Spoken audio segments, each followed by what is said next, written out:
Welcome back, Commissioners. We are live to go when you are.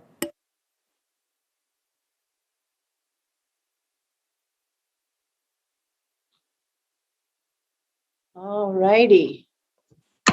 Well, good morning, everyone, and welcome to the Tuesday, September 21st, Washington County Board of Commissioners meeting. Clerk Moss, announcement and roll call, please. Thank you, Madam Chair. The Washington County Board of Commissioners also meeting as the Board of Directors for Clean Water Services and all other county service districts is now meeting in this regular session, September 21st, 2021. Commissioner Willie? Here. Commissioner Fye? Here. Vice Chair Treese? Here. Chair Harrington? Here. And Commissioner Rogers is joining right now.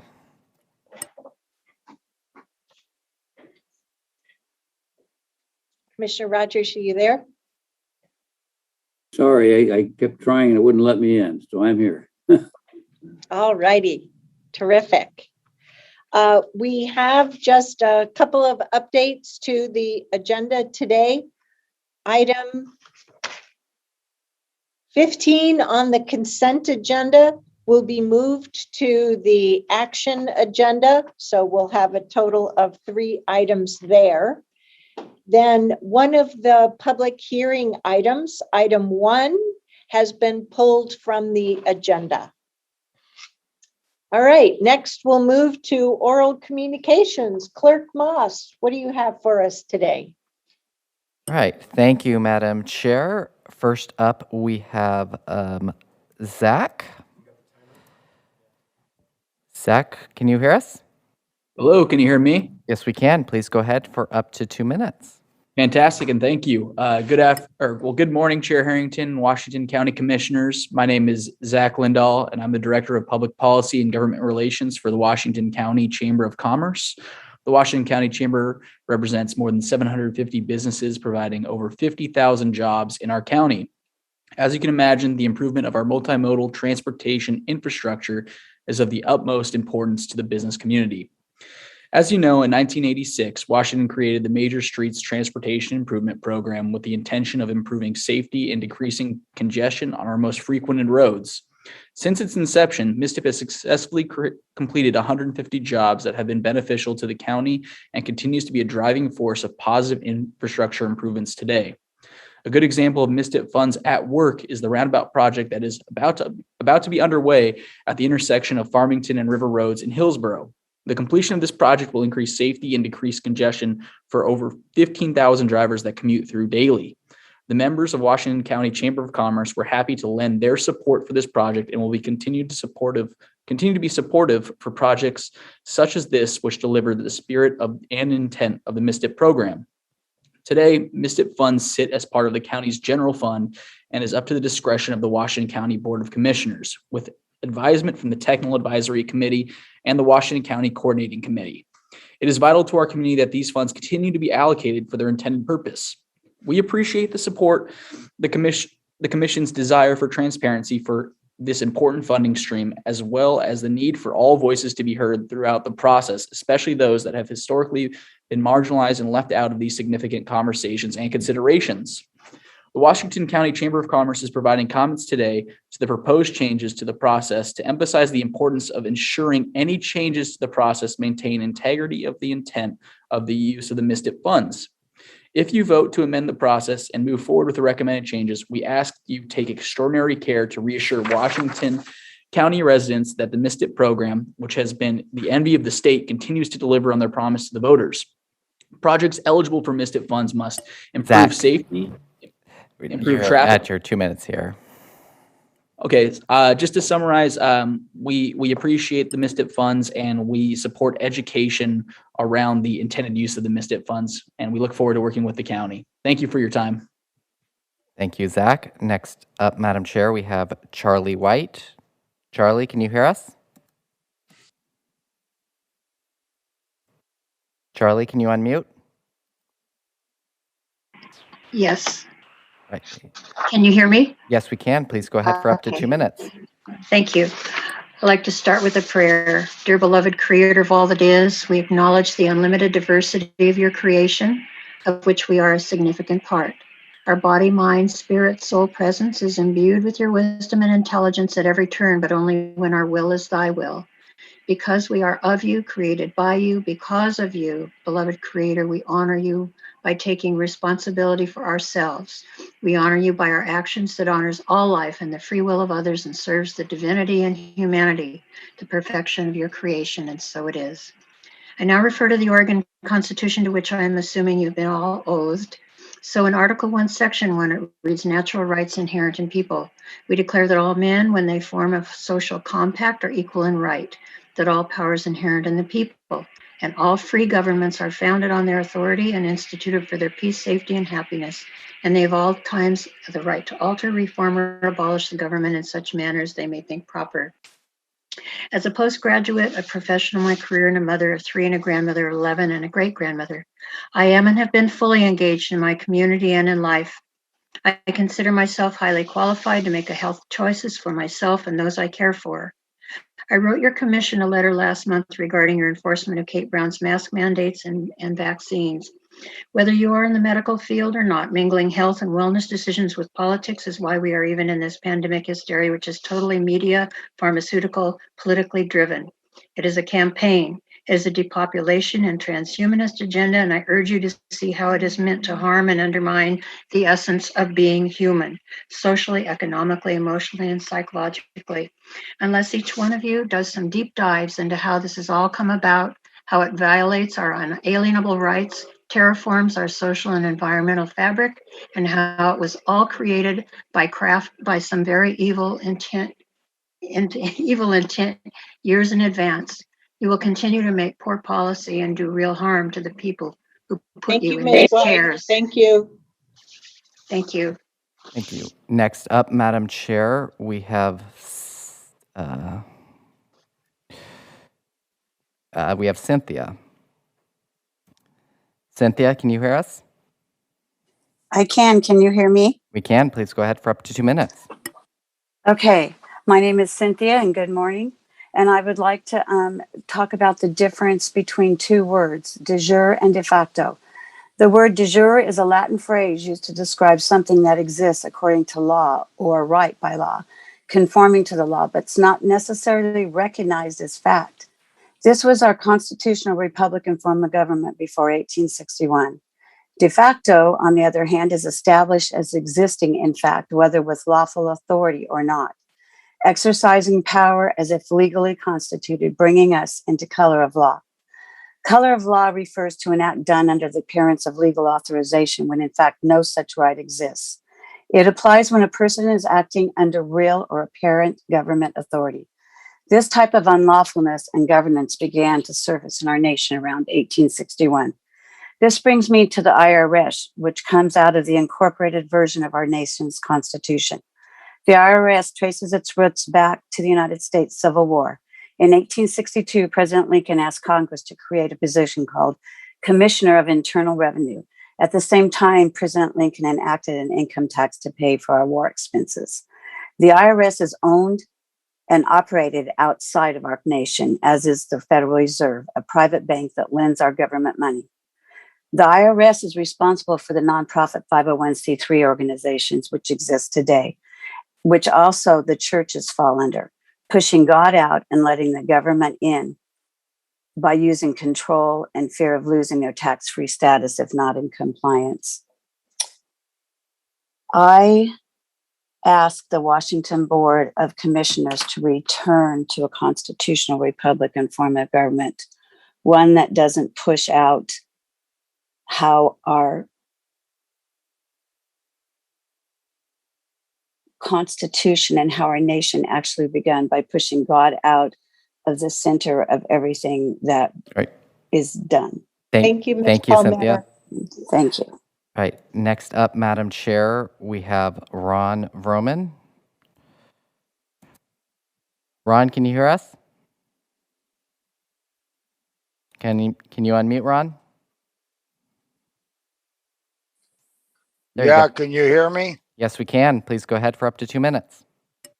All power is inherent in the people. We have formed a grand jury pool and a trial jury pool of Oregonians, all expatriated from the de facto as non-U.S. citizens. That was last winter. We are no longer deceived. Last spring, we brought forth lawful presentments in lieu of indictments to 38 de facto prosecutors and true bills to the de jure trial against Kate Brown, Ron Wyden, Jeff Merkley, and Suzanne Bonamici. Then we implemented Article 3, Amendment 7 of the United States of America's Constitution, circa 1859, the one Supreme Court claiming original jurisdictions whose jury verdict is without appeal. First, we arraigned the four of them in public at the Capitol, and the following week we tried and convicted them, all guilty as oath breakers, without honor, and may not hold a position of trust, and guilty of due process violations, 18 U.S.C. 3571, a $250K penalty for each incident to each Jural Assembly member. We are the Oregon Statewide Jural Assembly, www.orsja.org. We meet on Skype Mondays at 7 p.m. Our function is to return Oregon to a constitutional Republican form of government through a grand jury process. There really is an active conspiracy. The industrial, military, judicial, legislative, executive, banker, bar, royalist, communist, Muslim, Georgia Guidestone complex. Thank you, Mr. Roman. Thank you, Ms. Roman. So, Madam Chair, that concludes this part of the public testimony. And please note, for all of the members that have signed up to testify under the public hearing, when we get to that, I will call your name in the order that you came up. So thank you, Madam Chair. I have a quick question with regard to that. Mr. Carr, when we go to the public hearings, for one particular item, we have an extensive number of people who have signed up. Do we need, with the public hearing, do we have a set time for each person to speak, or is that variable on the discretion of the chair? I believe the rules say 2 minutes, but I'd like to check it to check that. I do believe that you can modify your rules by majority vote of the board. There's a question of fairness if you decide to do that on the day of the hearing, but I think you have that power under your rules to make a motion to modify the rules. Great. Well, I'll ask you again and verify just before we go to public hearing so we can make sure we do it right. Thank you, Chair. Thank you. All right. So the next item on the agenda is the consent agenda. Today's consent agenda consists of 14 items, one set of minutes, one item from Clean Water Services, one item from Community Corrections, one item from Housing Services, one from Support Services, 9 items from Land Use and Transportation. That's it for the consent agenda. What are the wishes of the commission? A motion from Commissioner Rogers, a second from Commissioner Fye. All those in favor, please vote by saying aye or raise your hand. Thank you, commissioners. Any opposed? The motion carries unanimously 5-0.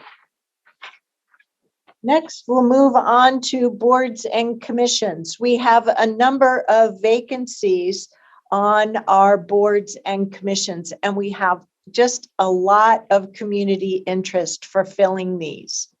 I'll just read off the number of boards and commissions, and I believe that as I announced the number of openings that are available, that some of the current sitting members on these boards and commissions may also apply for another term. So there's Aging and Veteran Services Advisory Committee. There are 12 positions available now. The Audit Committee has 1 position available now. Behavioral Health Council, 5 positions. Civil Service Commission, 1 position. Columbia Pacific Economic Development District, also known as COLPAC, has 2 positions. The Enhanced Sheriff Patrol District and Urban Road Maintenance District Budget Committee. That's a combined committee for those 2 service districts. There are 2 positions available for that special budget committee. The Enhanced Sheriff Patrol District ESPD Advisory Committee, 2 positions. The Fair Board, 2 positions available after December 31st of this year. The Fairgrounds Advisory Committee, 1 position available after December 31st. The Homeless Plan Advisory Committee, also known as HPAC, 5 positions open as after December 31st. The Housing Advisory Committee, 1 position available now. The Metzger Park Local Improvement District Advisory Board, 6 positions. The North Bethany County Service District for Roads Budget Committee, 2 positions available. Northwest Area Commission on Transportation, also referred to as Northwest Act, 2 positions. The Park and Recreation Advisory Board, 1 position. The Planning Commission, 1 position available now and 2 after January 31st of next year. Wow, we're talking about 2022 already, folks. The Public Health Advisory Council, 1 position available now, 4 coming up after January. The Public Safety Coordinating Council, 1 position available now, 2 coming up after December. The Rural Roads Operation and Maintenance Advisory Committee, also referred to as ROMAC, that does a really great job on advising us on maintenance particularly maintenance for the vast array of rural roads under our care. 1 position available now, 3 coming up after December. The Urban Road Maintenance District Advisory Committee, also known as URMDAC, that also makes great recommendations to our team on maintaining the many neighborhood streets in the urban unincorporated areas. 2 positions available after December. And then lastly, what a set. The Washington County and Service District Lighting Number 1 Budget Committee, 2 positions available now. And some of these positions, like the Budget Committee meetings, generally only meet, well, at least the budget committees generally meet only in the springtime, generally April-ish through June. Other ones meet at set time intervals throughout the course of the year. And all of these are really great positions for contributing to your community. You can find more information on our website, co.washington.or.us, and just click over on the left-hand menu for additional information. There's also information in our packet. So I think making those announcements was what I needed to do procedurally. Whew. Next, we'll move on to public hearings. We've pulled item 1, so we have 2 topics for public hearings. The first one comes to us from Land Use and Transportation, and it is to establish and legalize a portion of Southwest Mountain Home Road as County Road number 3332. So we'll turn it over to our great Director of Land Use and Transportation, really big organization and important to us here, Mr. Stephen Roberts, and I'm sure we have a brief staff report as well. Take it away, Mr. Roberts and team. Thank you, Madam Chair. I'm actually going to ask Stacy Shetler, our county engineer, to do a brief presentation, and then we'll be happy to answer any questions that you have after, and then open the public hearing. Thank you. Excellent. Can you hear me? Yes. Good. Well, thank you, Chair Harrington and Commissioners. For the record, I'm Stacy Shetler, Washington County engineer with Land Use and Transportation. Before you today is the matter of establishing and legalizing portions of Mountain Home Road, County Road 3332. Next slide, please. Mountain Home Road is south of the Shoals community in Commission District 3 and connects Hillsboro Highway and the Yamhill County line. The road is owned and maintained by Washington County, and today's proposed actions are a result of a recent major paving project on Mountain Home Road. Looking at the map, we have segment 1, which cannot be accurately surveyed and is proposed for legalization. For segment 2, the slide note actually has a small error. Segment 2 actually does conform to the traveled roadway, and with its establishment, the vacation of the unbuilt segment, also shown on the map, will be certain. The unbuilt segment, as shown, was abandoned and likely vacated in 1887 when the leg to the north was built to connect with the Hillsboro Highway Vandisher intersection. The unbuilt segment hasn't been surveyed, traveled, or maintained since 1887. Next slide, please. Staff found that the traveled roadway has been its current location for over 100 years, and that it's eligible for legalization under statute with a road width of 40 feet. Segment 2 can be established with a 60-foot right-of-way, and in both segments, no permanent structures are located within the public right-of-way. Next slide, please. So we went through our public process. The adjacent property owners were notified per statute. There's no opposition to any of the proposed actions today. And at today's public hearing, you may get feedback from the public as well. Next slide, please.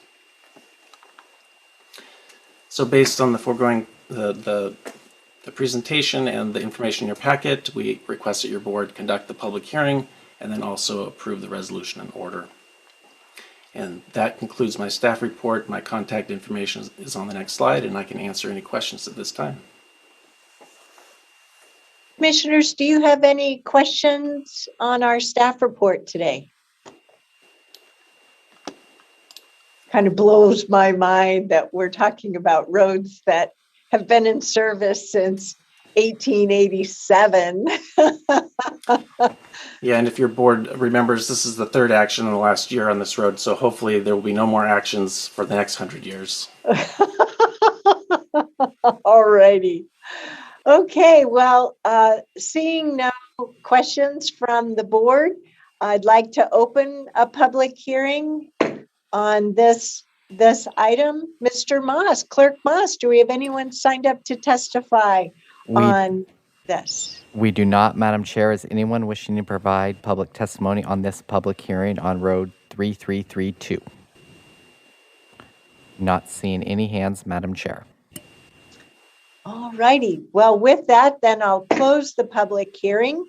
So we have a resolution and order to establish and legalize a portion of Southwest Mountain Home Road as County Road 3332. What are the wishes of the commission?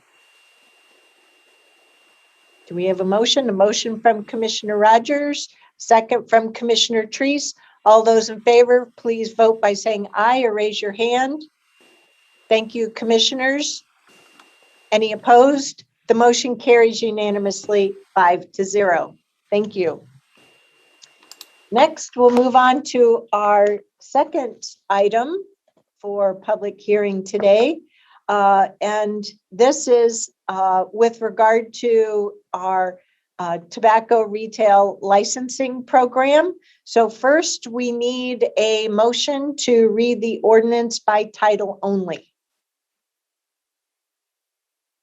We have a motion from Commissioner Willie, a second from Commissioner Fye. All those in favor of reading this by title only, please vote by raising your hand or saying aye. Commissioner Terrace? Okay, thank you. Any commissioners opposed? The motion carries unanimously 5-0. Mr. Carr, could you please read the ordinance by title only, please? You're on mute. We help one another out. Thank you. My apologies. I was pulling up the ordinance.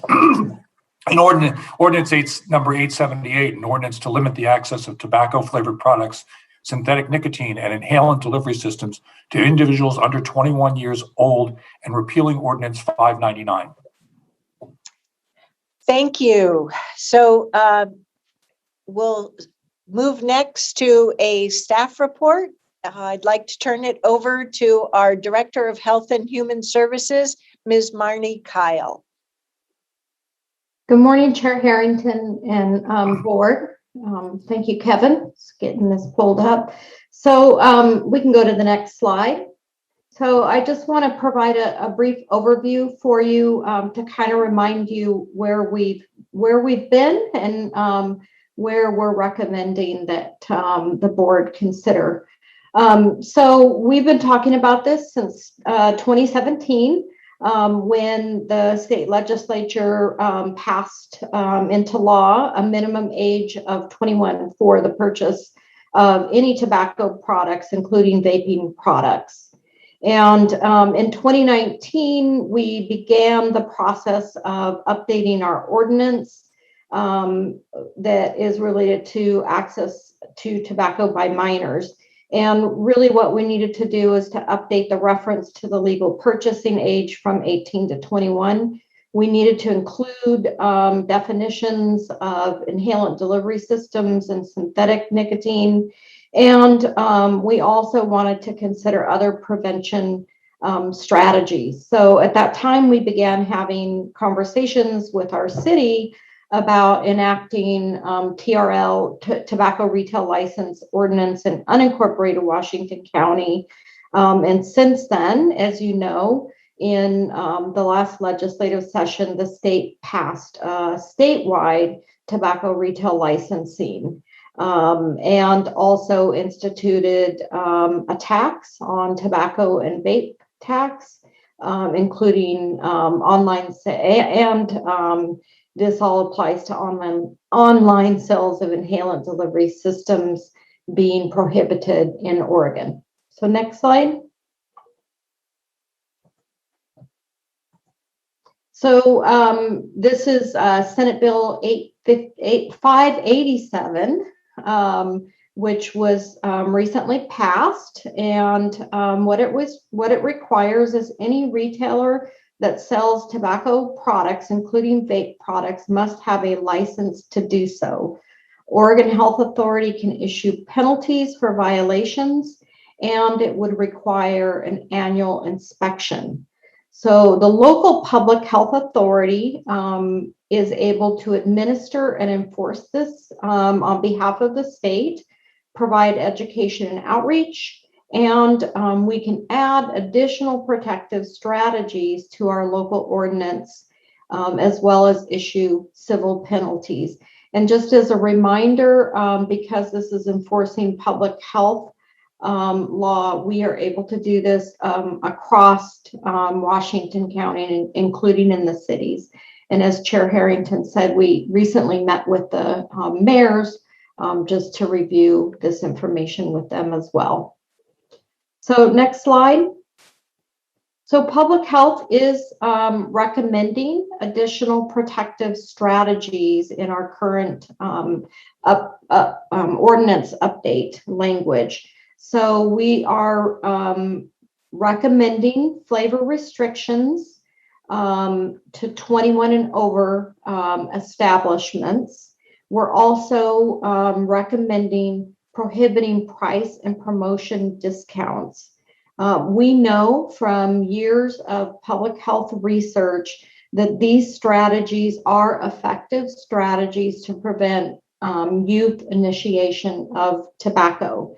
We also know that the tobacco industry does more advertising and discounts in neighbors who are low income, among people of color, and that all of this is just ongoing exposure for our youth, especially in these low income neighborhoods. By strengthening the state TRL law, we have an opportunity to alter the systems and policies that the tobacco industry has perpetuated that leads to inequity, and we can replace those with new purposeful policies and strategies that lead to health and lead to better equity. We can do that, as we've talked about, by restricting flavor establishments to those establishments that only serve people over 21 and prohibiting the price promotion and discounts. So next slide. Just a little bit more on, we've had questions about the racial justice concerns and why are we including mint and menthol. And so this gives you some information from research studies that menthol, the tobacco industry, has strategically and aggressively targeted the Black community, as well as other low-income and communities of color. What they do is they advertise predominantly in Black neighborhoods. They use publications that are popular with Black audiences, as well as cultural marketing, including sponsoring events such as jazz or hip hop festivals. 9 in 10 Black smokers report using menthol cigarettes because they're easier to smoke and they're harder to quit. Evidence from tobacco industry documents show that tobacco companies have a long history of specifically targeting these African American communities with menthol cigarette advertising and promotions, including making large financial contributions to African American groups and political leaders. And a good source to learn more about this is called the Truth Initiative 2020. And they cite within that website the actual research. So next slide. So in addition to the BIPOC community, we also know that the industry targets the LGBTQIA. I always seem to get phone calls when I'm talking to you, never before. So excuse me. So also American Indian Alaska Natives are heavily targeted by these companies, and Native youth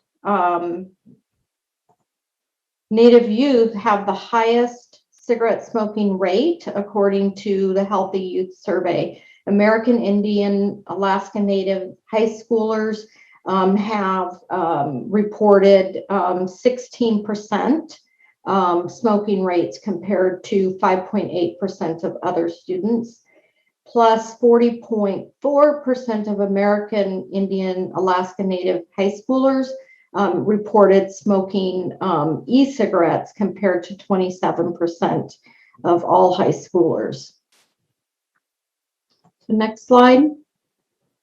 So this is data from the Behavioral Health Risk Factor Surveillance and Healthy Youth Survey. And of 8th graders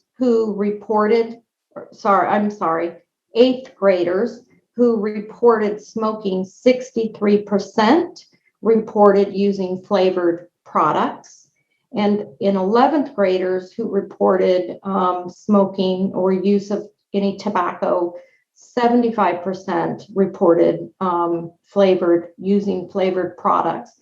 And you can see, compare that to young adults and adults where the use of flavored products is lower, especially in adults over 25, where it's at 18%. So next slide. So price promotions, again, we know that there is specific focused targeted advertising in low income and BIPOC communities. And we also know from years and years of research that youth initiation is really price sensitive. And so anything that we can do to ensure that our tobacco industry is not able to offer these kinds of discounts really discourages youth initiation. According to research, for every 10% increase in the price of cigarettes, adult smoking decreases by 3 to 5%, and youth smoking decreases by 6 to 7%. Next slide, please.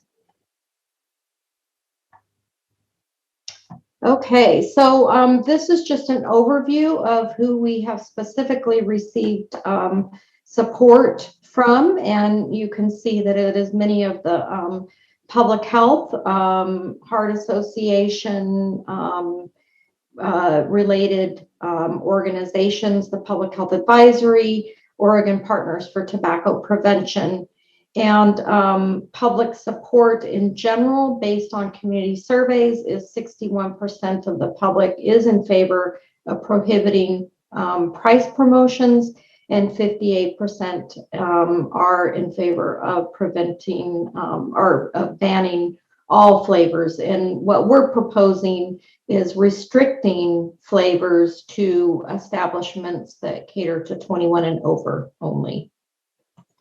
So next slide, please. I just want to be really clear about what our proposed ordinance does. And there is no change to purchase sites or access to non-flavored tobacco products in this proposed language. There is the addition of vape and synthetic nicotine to the definitions of tobacco products. We also are updating the ordinance to reflect the legal purchasing age of 21 so that we reflect state law. But this proposed language would restrict flavored tobacco products to 21 and over establishments with only, again, plain or traditional tobacco products. And remember, tobacco products includes electronic, vaping, cigarettes, chew, cigars, cigarillos. So we're talking about all tobacco products. And then it would prohibit price promotion and discounts in all establishments that sell tobacco or vape products. So the last slide. So the staff recommendation today is that the board continue this public hearing to October 9th after a board work session scheduled for October 5th. But as a reminder, the board does have the option to adopt the proposed ordinance as is, to reject the ordinance, to recommend or to vote for amendments, or as we're recommending, to continue the public hearing to October 19th. And with that, I'm happy to answer any questions. Thank you, Ms. Kyle. Commissioners, do you have any questions on this staff report? Chair Harrington, just a quick plug. I would like to make a motion to amend the ordinance after, just a reminder. Okay, let's have a public hearing first, I think is the way to do that, to hear from our community. But go ahead, Mr. Carr. Chair Harrington, and thank you for the opportunity to reread the rules. It appears that back in April, you amended your rules to limit all public hearings to 2 minutes. That amendment apparently missed section 9B, which involves initial public hearings on ordinances. That section now requires 3 minutes. The board under section 21 can, by majority vote, suspend a rule or change it or modify it. I would recommend that, since the intent was to go to 2 minutes, that the board at least consider a motion to limit testimony to 2 minutes for this particular hearing. And then I'd be happy to bring back, if it's the board's wish, an amendment to the rules to conform with your original intent back in April. So commissioners, right now I have information that at least 31 people signed up in advance to speak to us on this ordinance. Would you like to entertain a motion to suspend the rules and offer 2 minutes for testimony versus 3 during the public hearing? Commissioner Fye? I make that motion. So is there a second? A second from Commissioner Willie. All those in favor of Discussion. Thank you. Go ahead, Commissioner Rogers. Tom, you might clarify, whenever you have 30 or 40 people, obviously they're here because they have some keen interest. This is only the second reading. There's another bite, if you want to call it that, at the apple at the last meeting, because some people might feel this is the only opportunity. So with the board's indulgence, would you allow Tom to do that? Because I'm in favor of the 2 minutes, but I think that we ought to clarify with the public what we're doing. That's right, Commissioner Rogers. The rules provide that at every subsequent hearing, there will be, every subsequent reading, there will be a public hearing, and that public hearing, each person will be allowed to speak for 2 minutes. So there will be additional opportunities. Thank you. Commissioner Treese? And just for clarification, people can speak today and at a future meeting on this issue if they choose to, correct? That is correct, Commissioner Treese. Okay, any other comments or questions during discussion on this motion? Seeing none, all those in favor of approving the motion, please vote by saying aye or raise your hand.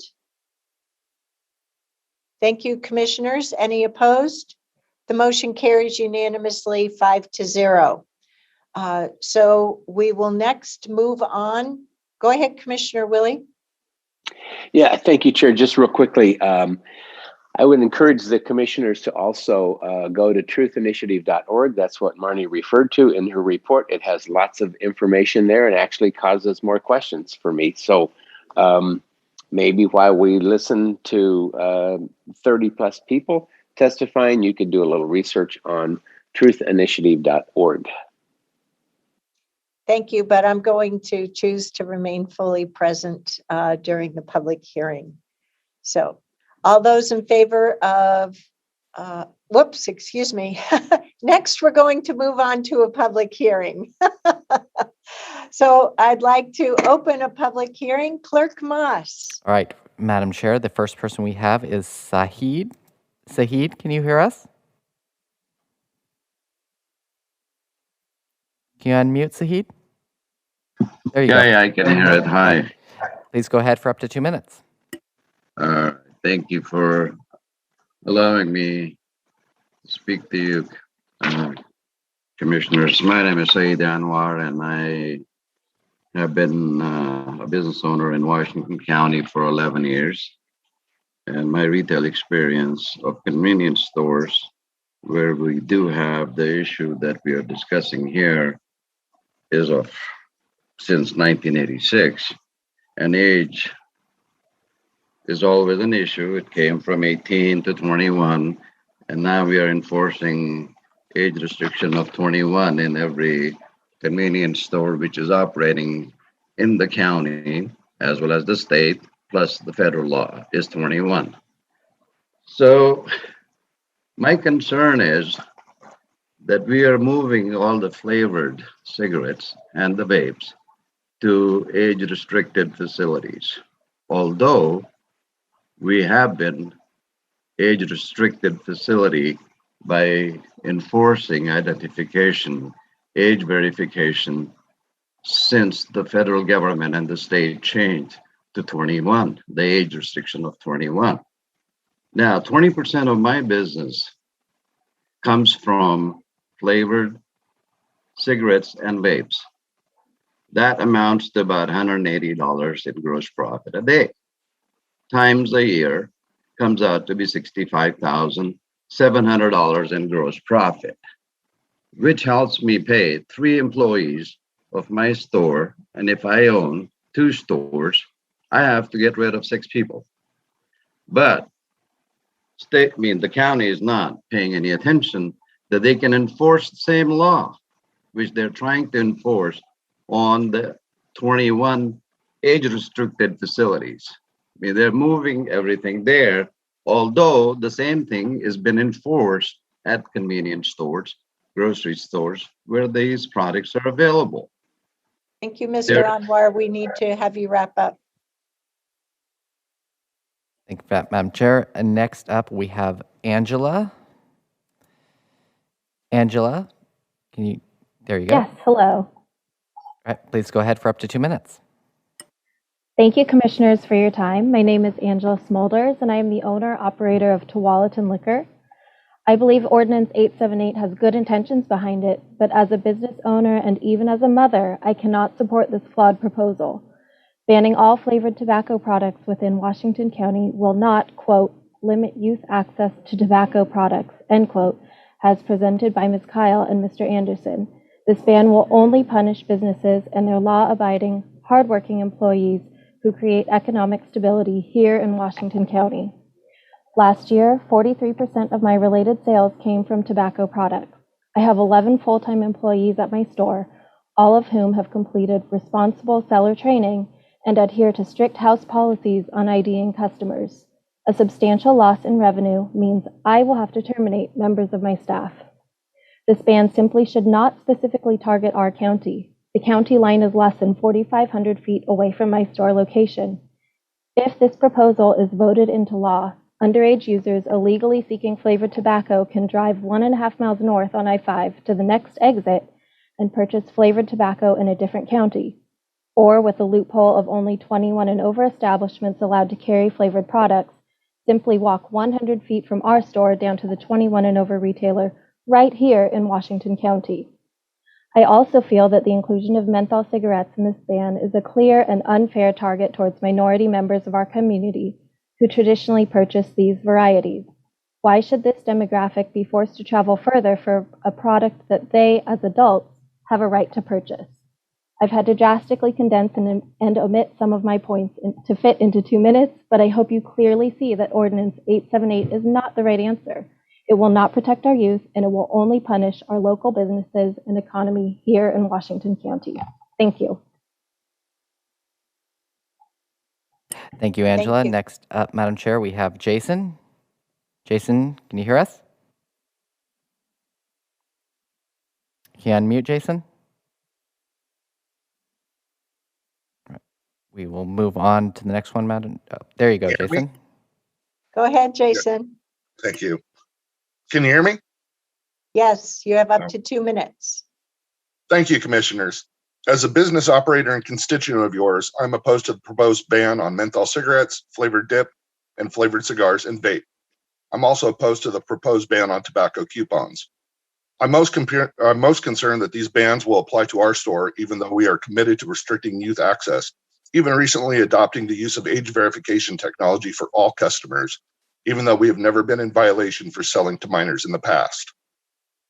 Contrary to your information, it has been my actual real-world experience that the majority of our menthol smokers tend to be mostly customers 50 and older, and they rely on these coupons to help offset the inflated prices of the products due to the high taxation. And please remember that many of these customers are on fixed incomes, so anything helps for them. Let me ask you this, in your dealings with your youth, have you ever seen them use a coupon for anything? I've never with my children. Our business and businesses like ours add to the local economy in Oregon. Throughout the pandemic, we have been considered essential workers providing for the citizens of Washington County. We are licensed, we employ members of our communities, and we pay our taxes. Banning these products while providing exemption for adult-only facilities would undermine our ability to operate. Moreover, this ban would just push the sales of these products to stores in nearby counties, or even worse, to the illegal market where criminals don't care about checking IDs. Please join us in opposing the unnecessary ban on menthol cigarettes, flavored dip, and flavored cigars and vape, and a ban on tobacco-related coupons. It would only be bad for local small businesses and to our communities. Thank you for your time.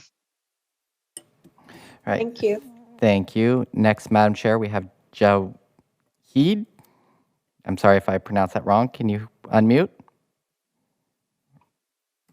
Mr. Mansouri, can you unmute, please? Oh, you're still muted. All right. We will come back to him. Next up, Madam Chair, is Cody. Cody, can you unmute? Cody Payne, can you unmute, please, for your 2 minutes? Mr. Payne, you're on the phone. I believe it's *6 to unmute your phone. Got it. There you go. You guys hear me now? Yes, Perfect, we can. thanks. Great. Thanks for having me today. My name's Cody Payne, and I'm with Doyle Sheehan, which is a small family-owned distribution company. We distribute tobacco products to several hundred retail locations around the state of Oregon, including stores in Washington County. I oppose this ban on flavored tobacco products for several reasons. First, this ban will negatively impact hundreds of small businesses, including mom-and-pop retailers. Industry trade publications report 35% of in-store purchases are tobacco products. Taking away most of these products will have a drastic hit on a retailer's bottom line. Put yourself in the shoes of these independent store owners for a minute and ask yourself how you would keep the doors open after losing that much revenue as a 21 plus store down the street thrives. Second, retailers are responsible and they strive to have a spotless track record when it comes to tobacco compliance rates. Stores that do not meet this threshold should be held accountable and our existing laws should be enforced. Oregon will be requiring all stores selling tobacco products to be licensed starting in 2021. This is another tool to help prevent youth access to tobacco products. Bottom line, you sell to kids and you can lose your license. Third, the product will still be available even with a ban. Prohibition has never worked and it never will. I mean, we as a state decriminalize the possession of drugs because of this. By passing this flavor ban, you'll simply be shifting sales of federally regulated tobacco products from a local corner store to a 21 plus facility or worse to surrounding counties. It'll be harder to regulate this illicit market you're about to create versus enforcing it by using the tools and laws that currently exist. I believe adults have the choice to use flavored tobacco products, just like they have the choice to use flavored alcohol, marijuana edibles, or enjoy a pumpkin spice latte. We need to focus on enforcement and preventing the underage usage of tobacco products while not taking away rights from adults and destroying small businesses and the families that operate them. I urge you to oppose this ban. Thank you for your time. Thank you, Cody. Next up, Madam Chair, we have Richard. Richard, can you unmute? Yes, thank you so much, Council, for your time. I'm here in opposition to 878. I'm the retired assistant director with ATF and a 30-year law enforcement veteran. Very simply, prohibition does not work. And in this case, it will create more crime than is necessary, something that you just don't want to deal with. It was discussed by some of the counterparts that have testified also with me that this black market does not card, it does not take anything into consideration in terms of who it sells to, and it can create a greater problem to the youth and to the people on the street by them going to actual criminals who are buying it from other counties and transporting it in.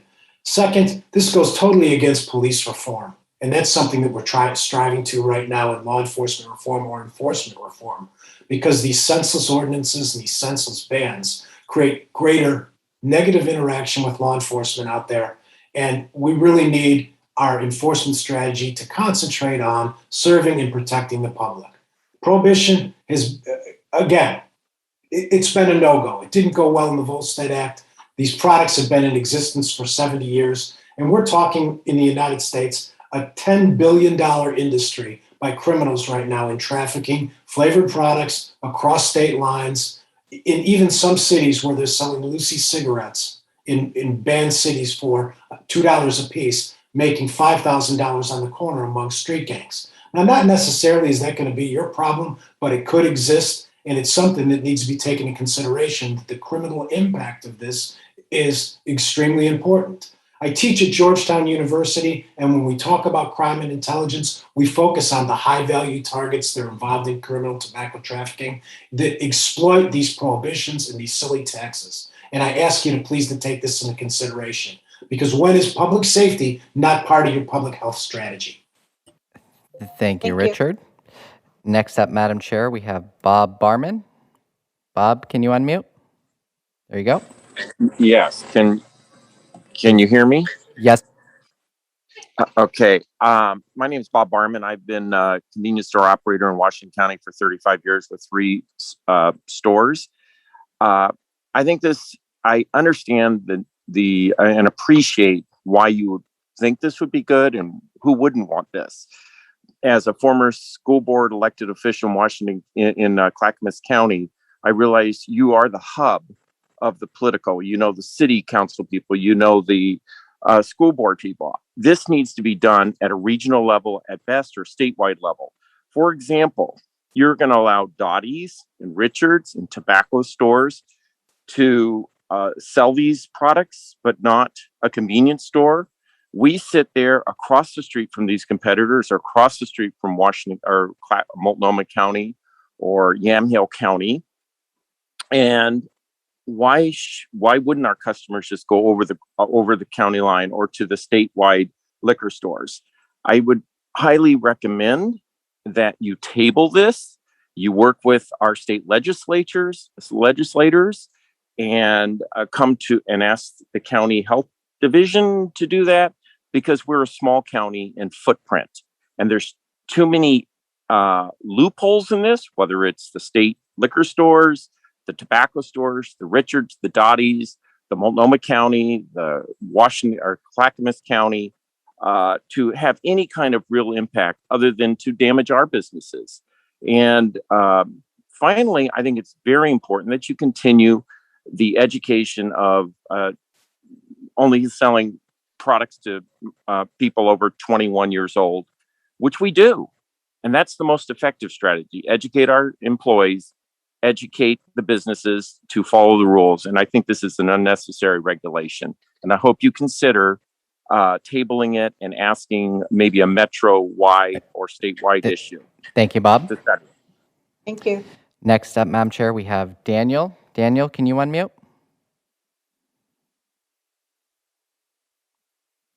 Daniel, can you hear me? Us, Daniel? *6 if you're on the phone to unmute. Okay. We will move on to the next one. Next up is Sean Kennedy.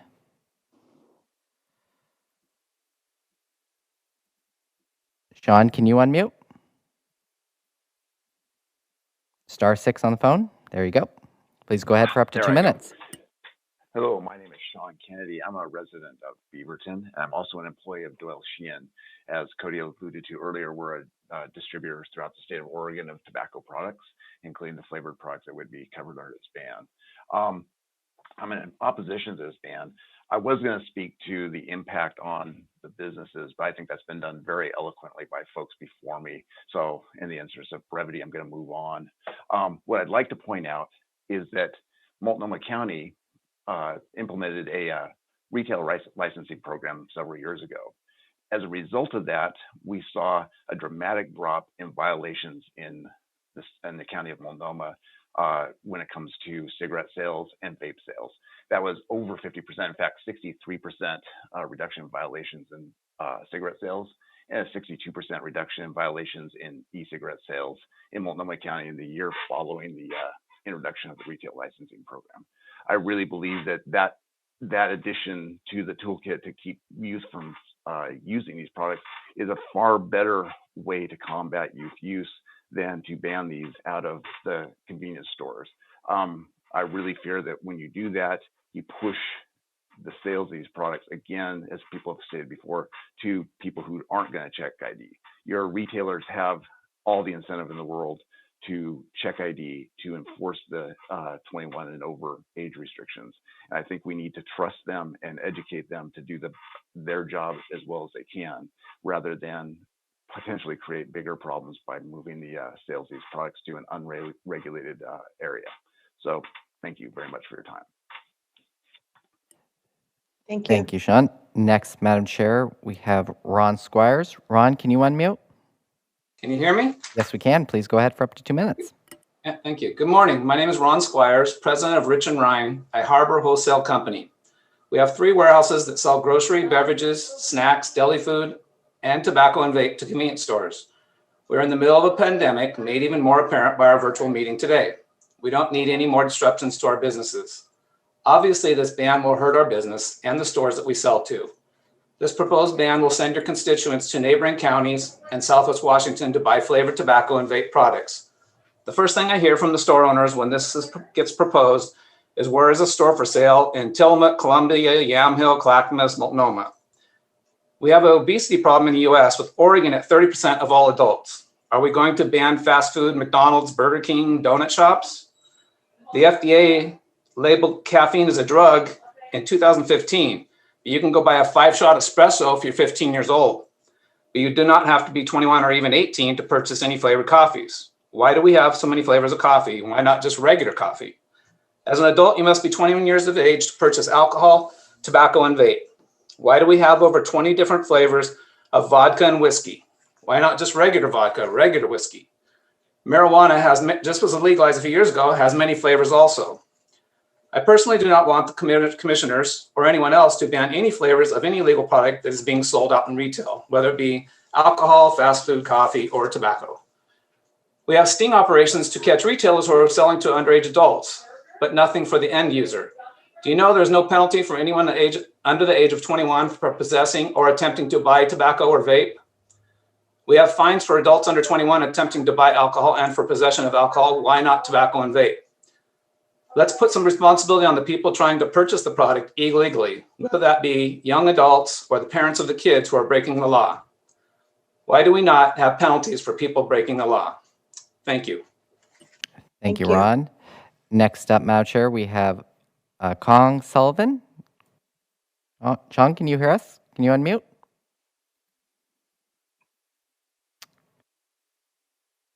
All right. We'll move on to the next one, Madam Chair, which will be Eric Fruits.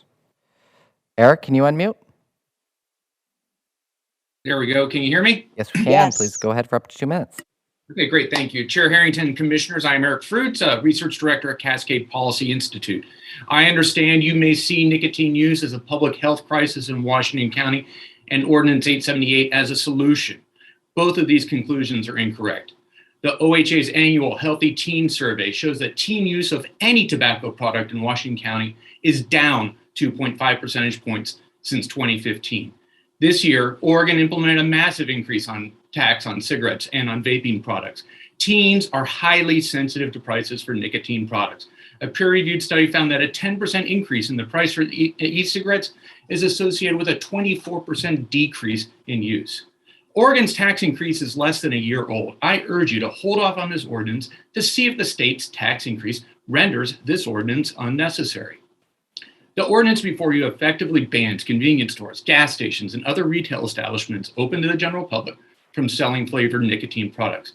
Again, the OHA's Healthy Teen Survey provides guidance. It reports that just under 10% of Washington County 11th graders say they get their nicotine products from a store or gas station. Instead, an overwhelming majority get their products from friends. Teens are just as likely to get their products from the internet or over the mail as they are from a store or a gas station. Academic research on the effectiveness of local flavor bans indicates that Ordinance 878 may backfire. Peer-reviewed research on San Francisco's ban on flavored products shows that the ban led to increased purchases over the internet, by mail, or from retailers outside of San Francisco. If this is the case, Ordinance 878 would simply divert sales outside of Washington County without reducing teen nicotine use. Research published this year by the AMA finds that a local ban on flavored products led to increased smoking of combustible products among high school students as teens switch from vapor to cigarettes. In the end, 878 will do nothing to reduce teen nicotine while imposing incredible burdens. Thank you, Mr. Fruits. All right, Madam Chair, we'll try Mr. Sullivan again. Mr. Sullivan, you able to unmute now? Yes, can you hear me? Yes, we can. Please go ahead. Thank you. Thank you, Chair, Commissioner Harrington and our other commissioners. My name is Chong Sullivan. I'm an adoptee from Korea by this great nation and great family, especially my great parents. And I'm also president of a KEGRO. It's Korean American Grocery Retailer of Oregon and representing 163 small business owners. Whoops, Mr. Sullivan, somehow you got muted. Washington County Retailer opposition to Ordinance number 878. I will email it to you shortly. KEGRO is opposed to Ordinance number 878 because it will be devastating to our business after all, already shattering COVID environment of 18 months. Our store rely on profit of tobacco sales to stay in business. Menthol cigarettes and wintergreen and mint chews are important to our business. 90% of our store owners are immigrants. They believe in American dream and work tirelessly day in and day out. We pay our taxes, our employees.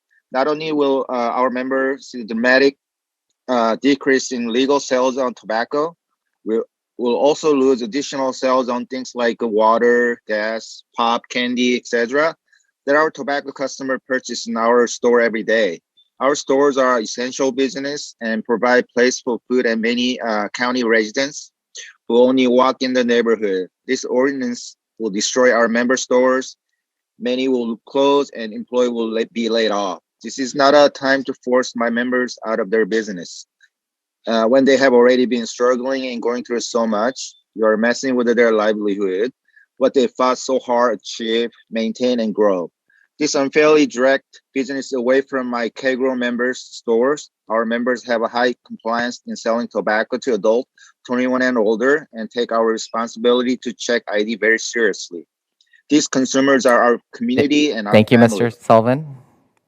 That next up is Mr. Engel. Tom Engel, can you hear us?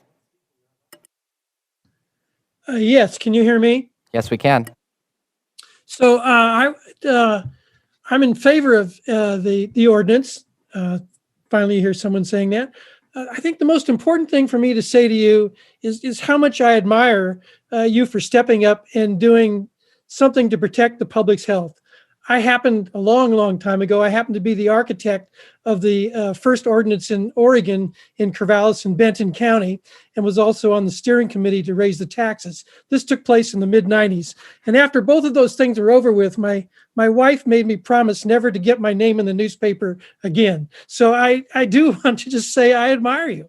Secondly, I want to say that the tobacco industry, which is the growers, the manufacturers of the products, the distributors nationally, distributors locally, and the in-point salespeople here in the area, have had a business plan which has been remarkably similar over the last 100 years. Try to normalize tobacco, try to sell the idea that the most addicting substance known to us is somehow a personal choice every day with every cigarette, with every product. Somehow keep the advertising and product placement going. You probably aren't old enough to remember, but the senator from Oregon was the first public official to really take on advertising. And this is back in the early 60s and led to advertisements going off of TV like the famous Gunsmoke anti-tobacco advertisement and the Hamilton Burger dying of lung cancer advertisement. And the other part of the business plan is to make tobacco cheap and available. And if you're old enough, you can remember that tobacco was in the rations for World War II, and I think in the start of the Vietnam War too. So you got to make tobacco cheap, available, and replace all those people who are dying with young people who are getting addicted between the ages of 15 and 21. Thank you again, and I admire you for taking this on. Thank you.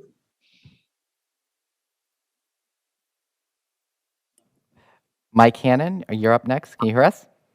Yes, I can. Can you hear me? Yes, we can. Please go ahead for up to 2 minutes. Thank you, Chair Harrington and Commissioners. My name is Mike Hannon. I serve as the president of Core-Mark Distributors, located in Clackamas, Oregon. Out of our warehouse, we distribute food and non-food items, primarily to convenience store operations throughout Oregon, Washington, and Alaska. With respect to non-food items, we distribute a variety of tobacco products. As a distributor of such products, we are licensed through the Oregon Department of Revenue. On the ODR's webpage, one can readily identify the licensed distributors of cigarettes and other tobacco products in the state of Oregon. Core-Mark distributes to a variety of accounts. For example, in Washington County, we distribute to accounts including Rite Aid, A&PM gas stations, Plaid Pantry, down to single store operations like EconoFuel in Cornelius. To the extent that the proposed Ordinance 878 is focused on flavored tobacco and other nicotine products, I believe it's important to note that we do not distribute flavored products such as cotton candy, Girl Scout cookies, Tutti Frutti that may be considered attractive to younger age individuals. With regard to products considered inhalant delivery systems or e-cigarettes or vape, we distribute Juul with flavors only consisting of tobacco and menthol. As a national distributor and one of the largest in Oregon, we're fully regulated in the items we distribute. We make certain to appropriately collect and remit the tax on all items we sell to the various locations we serve. On behalf of Core-Mark and the many store operations we service, I would respectfully request Commission members not advance the proposed Ordinance 878. Thank you very much for your time. Thank you, Mike. Thank you. Next up, Madam Chair, we have Myra Batista. Myra, can you hear us? Yes, thank you, Chair and Commissioners. My name is Myra Bautista, and I'm testifying on behalf of NATO, National Association of Tobacco Outlets, and a retail trade association. That includes over 60,000 stores, and many of them live in Washington County, in which we focus on the retailers and the underrepresented. I'm testifying in opposition to the opposed ban on the sale of flavored tobacco. There's no basis or any facts prior precedent that believes that this ordinance would benefit public health or reduce youth vaping. It's just likely to cause a negative outcome in businesses and employees and families that would be harmed and disproportionately. These stores are owned by first and second generation of immigrants, people of color, people whom English may not be their first language, and companies like Plant Pantry that alone employ almost 700 people in Washington County. As an elected official, I ask you to think of them when you're voting. My time is limited, so I want to summarize on some of the other reasons why we oppose this ordinance. Because of the horrific years, gas stations and convenience stores have already suffered about 45% loss in fuel and 20% more in in-store sales, causing job losses. These businesses are barely getting back on their feet, and most of them are trying to catch up now. This flavor ban will only magnify more job losses. Furthermore, it would drive customers to 40 shops in the county, in which is creating an unfair market. Because of my time, I will tell you, we sent a study, 3 studies, and it was mailed to you by electronic mail. Please look at that. At the end of the day, it's been proven time and time again that prohibition does not work. And businesses, you will create winners and losers. And we're not talking about revenue. We're talking about people losing their jobs in your districts and in your communities. For that reason, I really encourage you to think really hard about passing this ordinance. Thank you very much for your time. Thank you, Matt. Next up, Madam Chair, Carrie Nielsen. Carrie, can you hear us? I sure can. Thank you so much. Good morning, Chair Harrington and committee members. My name is Carrie Nielsen, and I'm the Director of Advocacy for the American Lung Association in Oregon.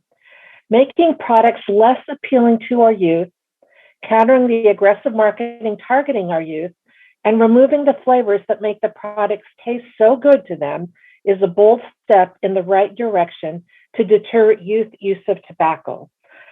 Flavors have been used for decades to lure people to tobacco. Menthol is what hooked my dad in the Army. He hated the first cigarette he tried. He didn't like the way it made him feel or how it tasted. Then a buddy gave him a menthol cigarette, and he was hooked and smoked for decades. Menthol, one of the most popular flavorings, has a cooling and anesthetic property. It reduces the harshness, it reduces airway pain and irritation. It makes the poison go down smoother. A young teenager I know never considered using combustible cigarettes. Yet when a varsity athlete gave her a Captain Crunch vape product, she took it, used it, and became a regular user. My walking buddy has 3 kids. None of them ever considered using tobacco, yet 2 of them are hooked on electronic cigarettes. The use of electronic cigarettes introduces heavy metals like nickel, tin, and lead into our lungs, as well as ultrafine particles that are so small they actually move through our lungs, through our alveoli, and can go directly into the bloodstream, where they travel throughout our bodies and can cause inflammation and harm. Some of these flavors are even food related. These additives are approved for ingestion, but not inhalation. It might be okay to eat them, but we shouldn't be breathing them. Lung development continues after we're born, and introducing toxins into young lungs can actually prevent them from developing into healthy adult lungs. Again, thank you for considering this meaningful change. The American Lung Association lends its strong support. Thank you, Carrie. Next up, Madam Chair, we have Annie Teagan. Annie, can you unmute? Yes, thank you so very much. Annie Teagan with Campaign for Tobacco-Free Kids. And what we've learned at Tobacco Free Kids is that a comprehensive policy that ends the sale of all flavored products in all retailers is really the best way to reduce youth access and protect Washington County's kids. The whole nation, and including kids in Washington County, we're facing a public health crisis, all in the middle of a health pandemic. And that health crisis is teen tobacco use. With almost 17% of Washington County's 11th graders and almost 8.2% of 8th graders vaping, protecting kids' health and preventing their addiction should be our top priority. The flavors are luring them in, and the kids are getting hooked. As tobacco-free kids, we get to work with middle and high school students all the time. It's my favorite part of my job. And we've learned 2 things from these students. One is that middle and high school kids are starting with flavored products almost exclusively. Number two, it's very easy for them to get these products, they tell us. And it's mainly all kids using the products. I think you saw those statistics presented earlier. And so businesses are really making a profit off of these kids, whether or not the kids purchase the products directly from the business or from a social source that originally got the product from that business. So we applaud you and your commitment to truly protecting Washington County kids, strongly support this ordinance, and really hope that it can be strengthened.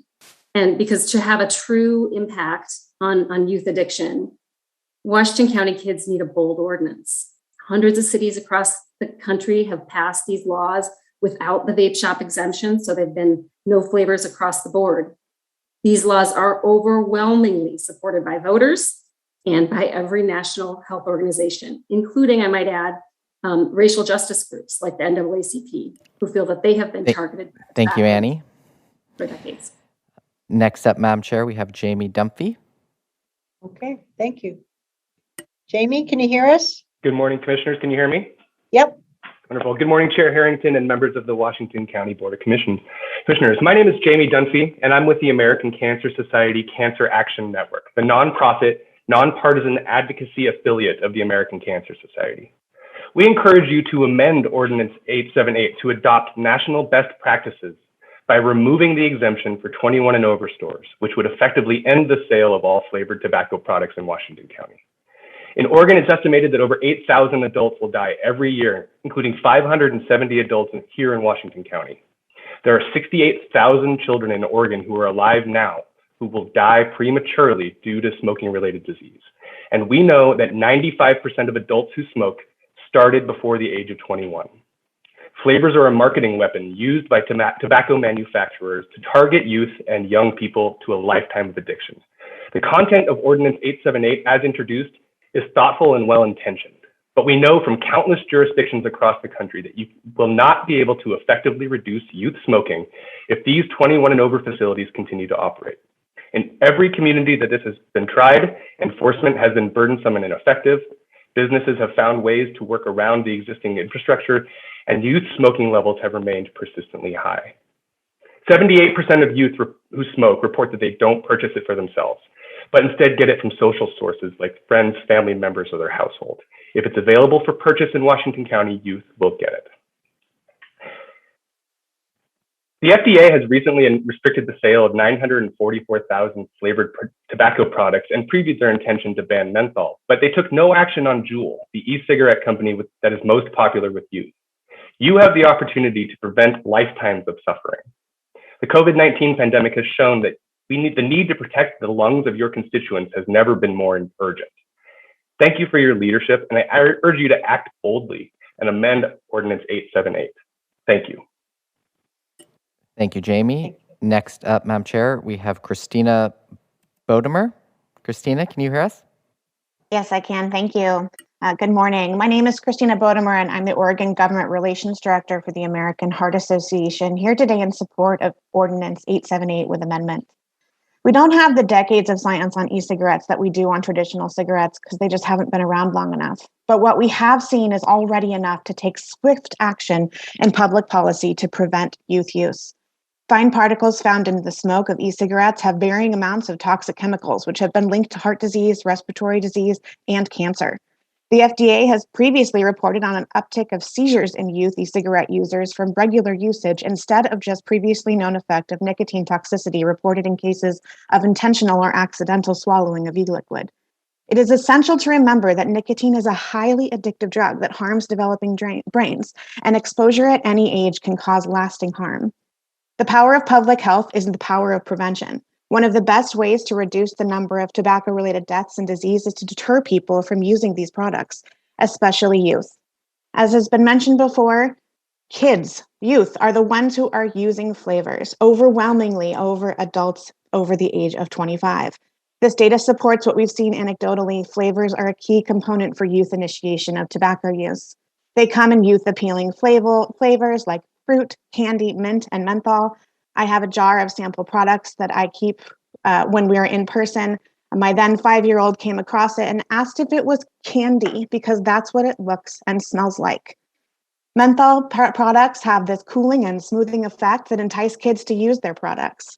To ensure we don't lose a new generation of kids to nicotine, we urge the removal of all flavored tobacco products from the market.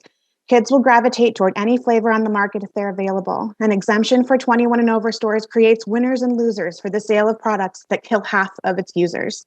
I urge your support of Ordinance 878 with amendment. Thank you. Thank you. Thank you. Next, Madam Chair, we have Sean Cleve. Sean, can you hear us? Yes, I can. Thank you very much. Can you hear me? Yes, we can. Chairwoman Harrington, members of the Washington County Board of Commissioners, thank you for the opportunity to testify regarding the proposed Ordinance 878. Today, I'm representing the Taxpayers Association of Oregon, who opposes the proposed county code. As drafted, the proposed code primarily impacts low-income individuals, as they are most likely to be smokers. The Oregon legislature just passed a $2 cigarette tax that has significantly increased the cost on low-income Oregonians. Smokers already spend a substantial amount of their discretionary income on smoking. The majority of adult smokers earn less than $35,000 a year, the federal poverty rate. We also object to language limiting advertising, promotion, and price discounts. Federal and state law already prohibit advertising to minors and pricing discounts for a variety of smoking cessation devices such as gum, lozenges, patches, and vapor products provide an extra incentive for a traditional dry tobacco leaf production to move on to a less harmful product. Further, bans on discounting are not prohibited in any other consumer sector. Moreover, consumer pricing discounts, coupons, are only offered to 21 plus adult tobacco consumers who are age verified by a third party and indicate interest in receiving offers from manufacturers. And discounts offered at the retail point of purchase are for those people who are 21 or older who have been age verified through an ID check. Tobacco and nicotine use are at a historic low. Based on data from the Oregon Health Authority, less than 5% of 11th graders smoke regularly traditional or menthol cigarettes. Finally, as drafted, the code picks winners and losers in the marketplace, something that all levels of government should avoid. Nicotine use is already highly regulated. We don't see the need for local. Thank you, Mr. Cleve. Policies. And next up, Madam Chair, we have Jonathan Pulaski. Jonathan, can you hear us? Yes, thank you. Chair Harrington, Commissioners, my name is Jonathan Polonsky. I'm the President and CEO of Plaid Pantry. Thank you for allowing me to speak this morning. I would like to touch on two main elements of Ordinance 878, compliance and flavors. Regarding compliance, the state is instituting a new tobacco licensing program in just a few months. This will undoubtedly have a positive impact on the compliance rate for all tobacco retailers. According to the most recent Oregon Health Authority report on tobacco enforcement, statewide convenience stores have an 85% compliance rate, which leaves room for improvement, but that is significantly better than the 79% compliance rate of vapor shops. Why would the county want to send a large portion of tobacco product sales to stores that have a lower compliance rate prior to the state's implementation of tobacco licensing? Regarding flavors, the FDA is working to outright ban the flavors that have been deemed to target youth. Quoting from the FDA's September 10th announcement, quote, "To date, FDA has taken action on a substantial majority, around 93% of applications submitted by September 9th, 2020 deadline," end quote. Meaning they're going to ban flavors like cotton candy, which are mostly sold in vape shops and not in convenience and grocery stores. Should Washington County be working to restrict flavors at the same time that the FDA is working to ban them? I totally support and work hard to prevent underage tobacco use. Plaid's compliance rate is over 98%. I firmly believe collectively, through enforcement coupled with enhanced education, we can find more appropriate and effective policies. I urge you to table the ordinance to see what impact the FDA and state's actions make before taking this drastic step. Thank you for your time. Thank you. Thank you, Jonathan. Next up, Madam Chair, we have Marty Mccarthy. Marty, can you hear us? I can. Can you hear me? Yes, we can. Please go ahead. Thank you. For the record, my name is Marty Mccarthy, the Government Affairs Director at the Oregon Primary Care Association. Chair Harrington and members of the Board of County Commissioners, the Oregon Primary Care Association is a nonprofit organization with a mission to support Oregon's 34 community health centers in leading the transformation of primary care to achieve health equity for all. Community health centers deliver integrated primary, oral, and behavioral health care services to over 433 Oregonians annually. In Washington County, Virginia Garcia and Neighborhood Health Center are the community health centers providing care to Oregon's underserved populations, including 1 in 4 Oregon Health Plan members. Smoking is the #1 cause of preventable death in Oregon, and providers and care teams see firsthand how smoking-related illnesses impact patients and their families. Oregon's health centers serve patients who tobacco companies have targeted for decades: communities of color, tribes, the low-income Oregonians, and LGBTQ communities. And now, their advertising campaigns are marketing directly to Oregon's youth through nicotine-filled flavored e-cigarette devices. Since 2017, the number of middle-aged school kids who say they've tried an e-cigarette has increased by 48%, effectively creating a new generation of addicted smokers and leading to downstream health complications. The Oregon Primary Care Association believes a measure which bans all flavors across combustibles is an incredible effort to chip away at the unprecedented growth in nicotine dependence among Oregon's kids. OPCA believes Washington County's ordinance should be amended to remove the 21 and over store exemption. There is no evidence that adult-only retailers are more effective in preventing sales to kids and young people. Even with strong youth access laws, there will be and continued access to flavored tobacco products through social sources such as friends, classmates, and other common sources. Right. Thank you for your time. We appreciate the opportunity to testify. Thank you, Marty. Madam Chair, that includes the list that I have signed up that I see in the attendees list. Is there any member of the public that wishes to provide public testimony on this item that I may have missed? Right, not seeing any additional hands, Madam Chair, that concludes this public hearing. Clerk Moss, could you also check to see if there are any members on the phone who wish to testify? Plus, 2 hands are raised. I see that, Madam Chair. The first one, so Mr. Mark Ballots, I have you for not on this public hearing, but if you want to testify, please go ahead on this. Yes, thank you. Please return us to a constitutional form of government. Mr. Ballots, this is just on the Ordinance 878 relating to flavors on tobacco. So I will call upon you on the end of the meeting for you. Get you. All right. We have a person identifying as Blues. Can you state your name for the record and unmute? Hey, this is Anwar Amini. Can you hear me? We can hear you. Yes. Please go ahead for 2 minutes. Yes, please. Thanks a lot. Dear Commissioners, I am a resident and small business operator in Washington County District Number 1. My business operates as a Green Light Food Mart in Washington County and employs 3 Oregonians. As an Afghanistani immigrant, I came to Oregon in 1995, and since then I worked hard to create my business from scratch, while my family and myself never got any financial assistance from government or any other organization. During the 76 years of my stay in Oregon, my wife and myself fulfilled our social duties, paid our taxes, and built a successful family with our 3 educated daughters. I'm gravely concerned that county commissioners considering a ban on the sale of flavored tobacco products, including menthol cigarettes, flavored cigars, and flavored smokeless tobacco, while providing an exemption for adult facilities.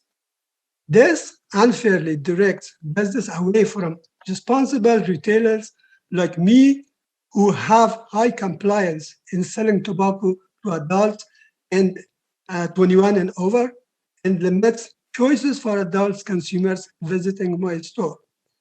This measure would negatively impact not only my business, but my family and the families of my employees, because it would severely limit the choices of our adult customers.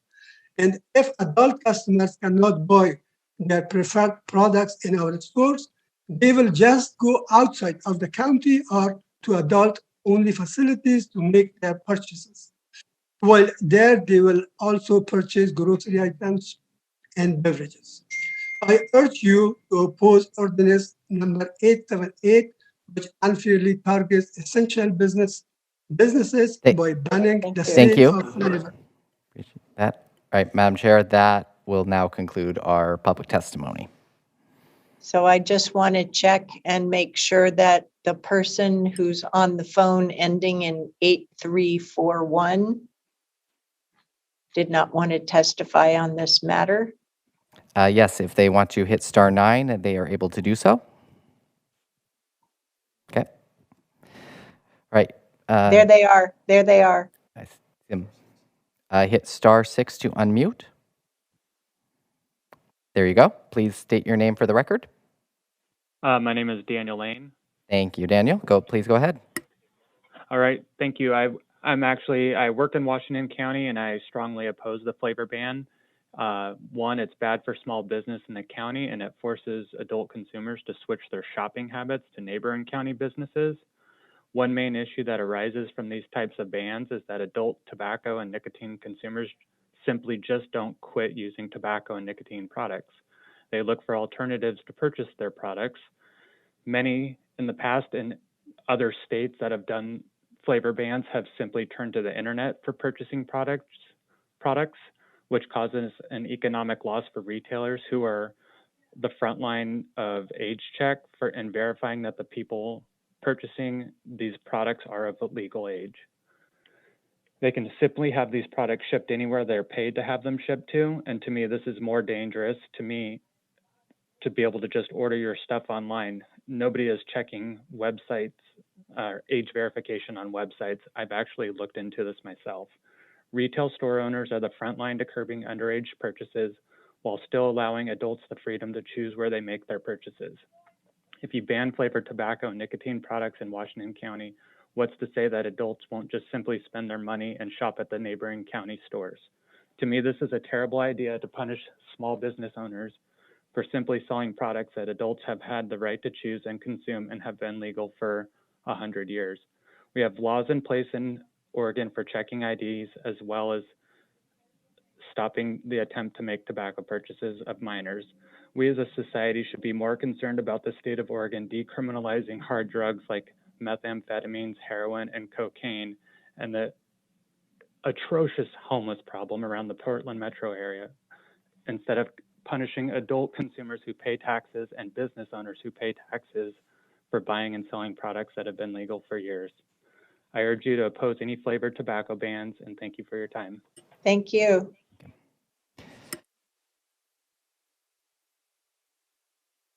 I believe, Madam Chair, that concludes everyone that wished to provide comment today. All right. So with that, I'll close the public hearing. We had the opportunity to hear from 22 different people today. What are the wishes of the Board of Commissioners? Commissioner Fye. I'd like to make a motion to amend the ordinance.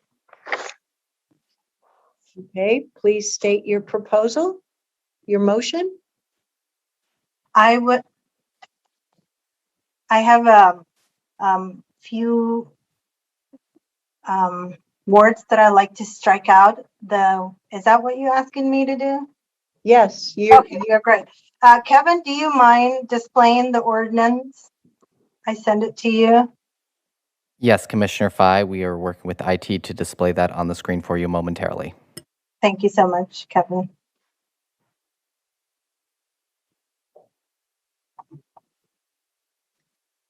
I think you might want to zoom in. Is it a bit far for everyone? No, I have it. I just adjusted my screen. So are these changes in blue like on item B? Okay. Yeah, and I'll call out section 2.02. Let's make sure. 20 definitions under subsection B. I would like to strike out the word synthetic nicotine products or, and then within that same paragraph, I would like to strike out from beginning within that subsection B, public statement or claim, whether express or implied, made or disseminated by the manufacturer of a synthetic nicotine product or tobacco product, or by any person authorized or permitted by the manufacturer to make or disseminate public statements or claims concerning such product that a synthetic nicotine product or tobacco product has or produces a taste or smell other than a taste or smell of tobacco will constitute presumptive evidence that the product is a flavored product. I'd like to strike that out from the ordinance. Could you advance to the next page, please, on the share screen? And then, please do. Thank you. And also, then enlarge just a bit. It would be helpful for me. Yeah, you might want to zoom, Kevin, a little. Commissioner Fye, Commissioners, because this is a PDF document, we don't have the same things as a PowerPoint. So our apologies. Okay. Do you want me to display my doc? Okay. So the same sections, I would like to strike out. It has the word strike down, so I don't know why that is colored blue. But flavored tobacco product does not include any product that has been approved by the United States Food and Drug Administration for sale as a tobacco cessation product or for any other therapeutic purpose if the product is marketed and sold solely for the approved purpose. I'd like to strike that out from the ordinance. And then moving on to same section under E, I would like to strike out self-service display. That's subsection E. The display of, I like to strike out of cigarettes. So just taking two words out, cigarettes or, and then subsection F, I would like to strike out synthetic nicotine product, that whole section, subsection F. And then moving on to subsection H, under vendor assisted sale, I would like to strike out the word cigarettes. So the sale of cigarettes or, so taking out cigarettes or. And then under prohibition, so this is 2.030 prohibitions, where it says subsection A, I would like to strike out the word person or entity. So it's the A reads prohibited sales to persons under the age of 21. No retailer shall sell. So I should read that. So striking out retailer, person or entity.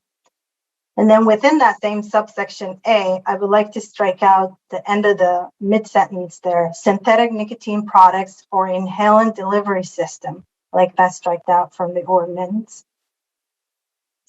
Subsection B, under prohibition, I would like to strike out the word restricted, and as well as the word person within that same subsection B. No, person. And then also the word sell should be struck out. And then also otherwise distributed should be struck out from that. Wait, can you go back to your prior one? Did you say there's you said strike the word restricted, strike the word person, and then there was another one. Oh, or otherwise distribute. Okay. So Thank it's you. for those 3 strike-throughs that we're seeing Yes. in the first 2 lines of B. Mhm. And then also within that same section B, I would like to strike out the end of that paragraph, starting from where it says synthetic nicotine product or inhalant delivery system as an establishment accessible to those under the age of 21. The entire of the establishment must be 21 and over facility. So striking all the way there. Subsection C, where it talks about coupons and price promotions, mid-sentence there, I would like to strike out synthetic nicotine product or inhalant delivery system from the ordinance. Subsection D, where it talks about minimum package size required, I would like to strike out the word person, where it says no retailer. But in C, you did the same thing as you're suggesting on D. Striking person and replace it with retailer.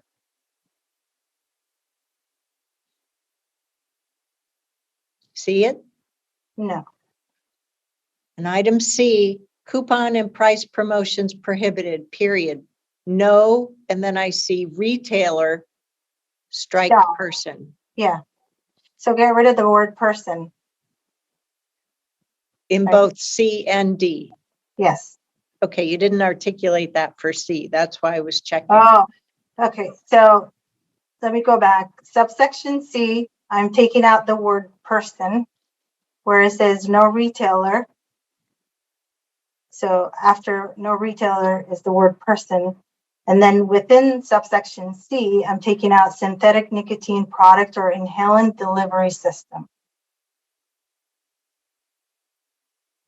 And then next is subsection E, vendor assisted sale of tobacco. We're doing the same thing, no retailer. So keeping that, but taking out person or entity from that sentence. And then come sell or permit to be sold any cigarettes, or taking out cigarettes out of that sentence as well as the synthetic nicotine product or inhalant delivery system. Striking that out. So if I could pause here just for a moment on the number of changes you're making in the motion. Mm-hmm. Could you outline for us what is the desired outcome you're trying to get to? Absolutely. What is it you're trying to achieve? Yes, absolutely. Can I do after I do all of this? I'm almost done. Okay. There's literally 2 more. So subsection F, I'm striking out where at the end of that paragraph, synthetic nicotine products or inhalant delivery system. So taking that part out. And then finally, striking out this whole section where it starts 2.040 exceptions, completely striking that whole. And my intention is, we've heard from the community and we've heard from people. I think, the people demonstrated and appreciate the power of public health. I think facing this pandemic, nobody can disagree the power of public health. And the power of public health is really about prevention. So including all these amendments, we're ending the sales of all flavored tobacco products, including e-cigarettes, menthol cigarettes, cigars, hookahs, and smokeless products. And then we're also removing the exemptions. So we're moving from restriction to a ban. So if I can play this back, your intention with your motion, we don't have a second yet, is to end the sales of flavored products throughout, and to additionally remove the exemption so that there was an exemption before for those stores that were limited to age 21 or greater. So you're eliminating that exemption. So the end result would be banning the sales of all flavored such inhalant products through the changes in the definition section 2.020 in items E, F, and H as illustrated, then in section 2.03 in sections A, B, C, D, E, and F as you summarized, and then removing section 2.040.00. Yes, Chair Harrington. Okay, so we have that motion from Commissioner Fye. Do we have a second? I'll second it for the purpose of discussion at least. Or Commissioner Treese? No, I was going to ask a clarifying question. You've asked several clarifying questions. May I ask one as well? Certainly, yes. And my question is, I believe what you said was that you wanted to strike the inhalant system and the delivery. I don't understand. Can you clarify that one for me, please? The inhalant delivery system. We may have to go back to the shared screen so we can see it again. And I'm asking for clarification here, so. Yeah, yep.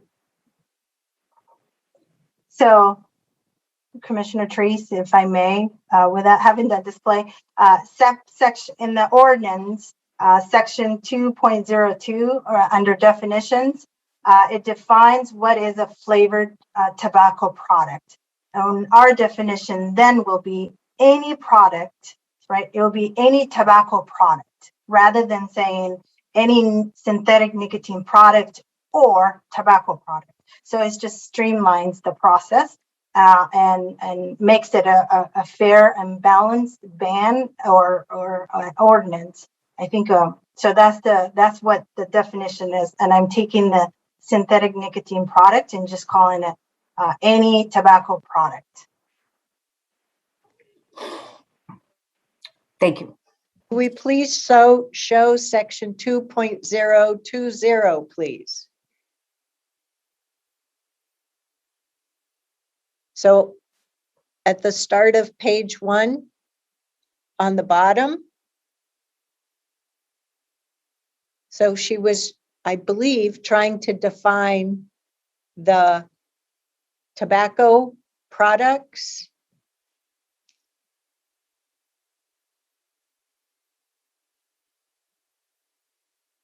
And then those that include the flavor. So these section B changes, or the ones in blue are not the ones that Commissioner Fye's motion applies to. Just no, I think this is incorrect. Yes, thank you, Chair Harrington.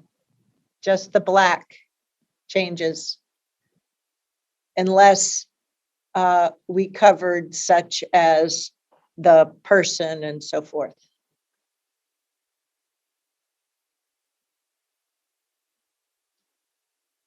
Did you get your clarifying question, Commissioner Treese? Okay, so did you want to second the motion or me? Okay, so I've seconded the motion, and now we'll open the floor for discussion on these amendments. Any questions or comments? Go ahead, Commissioner Willie. Well, I think, first of all, regardless of the subject matter, is anytime someone proposes to make this kind of major substantial changes to an ordinance without me being able to read that ordinance and understand exactly all the implications of it is a little unrealistic. So there is no possible way, even if I was supportive of this, which I am not, but there's no possible way I would vote this motion without doing a significant amount of reading and homework, same as I've done for moving the sale of these products to an over 21 store. So this completely changes the perspective of what we were trying to accomplish here. And I just don't think it's appropriate that we make this decision today without reading this. If anyone, Chair, reads documents word for word, you do. And I would be surprised unless you got advance notice of this and certainly was able to look at this, I'd be surprised that you would even approve this motion. So, so no, I am completely opposed, specifically because of that. But there's a number of other things, but I won't even get into that because we haven't had that discussion yet. But I am significantly opposed to not only the presentation of this, but the inability to do my homework. So if I could ask a process question related to that. No, I didn't have access to these changes, Commissioner Willie, but I do understand the intent and therefore the format, the process that she removed, though I was taking copious notes to follow them. To Mr. Carr, who I turn to for process questions. So there are we have this amendment that's being proposed today. I have a question if, Commissioner Fye could send her changes out to commissioners. Can we, if we choose to not make amendments today, could we choose to make the same amendments at the third read if we were to have a third read? Yes, you could. You would then require a fourth reading. Okay. Thank you. If we currently have a amendment on the table and a motion, if the amendment fails today, can the amendment be reintroduced possibly in the next meeting or reissued? Madam Chair, can you give me 2 minutes to reread the rules on reconsideration? I hate to Certainly. practice law from the top of my head. Yeah, no worries. Could I add another question to Mr. Carr, and that is, can we get a copy of the amendment ahead of time to, as Commissioner Willie mentioned, read in full? Yes, as part of the process, we will have to publish the amendment as part of the record of this meeting. So we will publish it for the public, and whether it passes or fails, it's still part of the record of this meeting. So we will work with Clerk Moss to make sure that Commissioner Fye's motion is incorporated as part of the record, and you all have an opportunity to read it. Thank you. My and the concern public as is, well, of course. I appreciate it. Thank you. And I do empathize with you, Commissioner Willie. I guess I'm perhaps just a little bit more practiced at based upon my 12 years of Metro Council experience in having to deal in real time with proposed amendment changes. So, but I do agree that it can be very difficult to follow the intricate changes of such an amendment. So, Commissioner Rogers, you have your hand raised. Sure. Pardon me. I feel much the same as Commissioner Willie does. This is extraordinarily different than what I have seen while I've been on the board. What you do is you have an amendment, and you certainly allow the public to come back and testify at length, which I suspect we're saying they're going to do, about something that fundamentally changes this whole issue. I have many reservations about the main issue, which I'll bring up during that period of time. But this is, I can't vote for this at all. I mean, this is simply going in a completely new direction without advance warning. This is the first I've seen it. And understanding that the public, many of them who have spoken today, have a whole different set of concerns now because we're eliminating a lot of their product base. Would I'll argue at the other, but it's appropriate here. I'm probably one of the most outspoken proponents of getting rid of tobacco. I never used it, don't like it, and don't think anybody should use it. But it's the United States of America, and you have some freedom to do some things. But these small businesses, in case you've never had the privilege, and I have, of seeing some of the financial statements and the thin margins that they work on. The one gentleman who testified, this is a big chunk out of his bottom line. It's probably his entire bottom line. And so we really need to advertise exactly what's going on for our next hearing so that they can come and speak in great numbers, chambers and others, because I think this is going to be a really a lightning rod kind of issue. But that's my comment, but I won't be supporting it. Commissioner Willie, did you want to say something more? Well, I was just going to say that it wasn't so much the ability to process this information. It was a total change in direction of what we're doing here. And again, I think it's very disingenuous that we kind of did a bait and switch at the last minute. All of these people, and at least the ones that opposed it, were representing small businesses, presuming that it would just go to 21 and older shops. Now we have thrown it out completely, and we're going to hear from the 21 and older shops. So again, this is inappropriate, I believe, to come in at this moment and make a significant modification to this ordinance. So I believe this is just really inappropriate. Commissioner Tree, go ahead, Mr. Carr. Madam Chair, I wanted to answer your question on whether or not this can be raised at the next meeting. I would consider that if there is a vote on this and it fails, the rules provide that you can make a motion to reconsider. Anyone, regardless of the vote, can make a motion, but it has to be made at the next regular business meeting of the commission, which in this case would be September 28th, I believe, the evening meeting. This is not scheduled to come back until October 19th. Another option for Commissioner Fye at her choice would be to withdraw the motion before the vote and state her intention to make the motion at the next at the October 19th meeting, giving the commissioners an opportunity to see it. That would then not require a motion for reconsideration if the motion is withdrawn. A commissioner has the right to withdraw a motion anytime before it's voted on. I'm sorry. Okay. Commissioner Treese, you were next.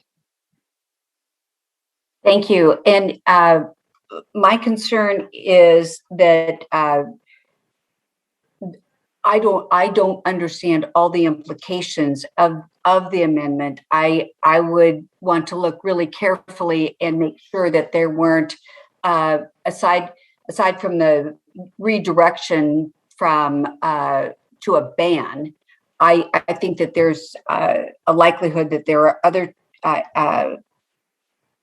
implications for the changes that have been presented.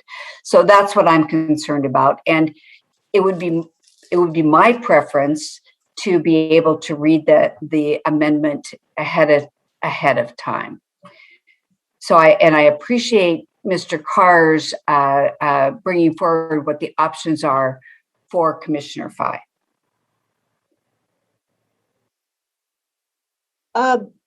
Before you speak, Commissioner Fye, can I make some comment? Thank you. I do agree with the intent that Commissioner Fye is trying to achieve with her motion. And therefore, I do support the amendment as she has presented today. Additionally, it is neither disingenuous nor is it inappropriate for her to be making such an amendment. This is how the legislative process works. So I appreciate that she has brought this amendment forward, though in our not being in the room, therefore not having the opportunity of her handing out the sheets of paper so that we have it right in front of us. this is the virtual world that we're operating in, and it can be challenging. So, as I said, I support the effort that I support the amendment to remove the exemption for these adult smoke shops, if I can summarize them as that, these older than 21s, because what it does is the current ordinance allows flavored products to be purchased only at these smoke shops, okay? These over 21 smoke shops.